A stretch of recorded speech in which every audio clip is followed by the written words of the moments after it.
I'm going to give you 3 very simple instructions. Instruction number 1, identify your dominant hand. Instruction number 2, with your dominant hand, snap your fingers 5 times very quickly. Awesome. Instruction number 3, with the forefinger of your dominant hand, the pointer finger of your dominant hand, on your forehead, draw for me a capital E. Excellent. This is an experimental technique that social psychologists have used since the early 1980s to measure what's called perspective taking, the ability to get out of your own head and see things from someone else's point of view. Snap your fingers 5 times quickly. What's that instruction about? Nothing. It's just a distraction. Finally, you get to the part that the researchers really are looking for, which is this. There are 2 different ways to draw the E. All right, I can draw it like this,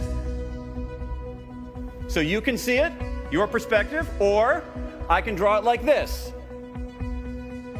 so I can see it, my perspective. Put people into an experimental setting, control for handedness, make them snap their fingers, ask them to draw an E. What do? Do they take their own perspective?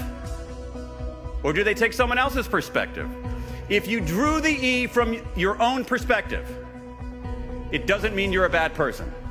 Because what really matters here is context. In general, the more powerful people feel, the more their perspective-taking abilities degrade. All of you are about to become more powerful. Some of you will begin drawing the E differently than you drew it today.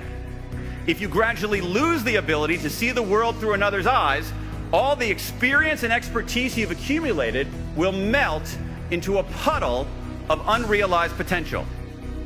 But if you work to balance power and perspective taking, you'll become a more effective leader because you'll offer reasons beyond "I said so" for why anybody should follow you. You will avoid what could be the biggest mistake that bosses, teachers, executives, government officials, and anyone else in a position of power can make. And the mistake is this: thinking you're the smartest person in the room. If you think you're the smartest person in the room, you've just proved that you're not. Believing that you're the smartest person in the room, trust me on this, never ends well. Remember the lesson of the E. Argue like you're right, but listen like you're wrong. Use your power, but sharpen your perspective taking.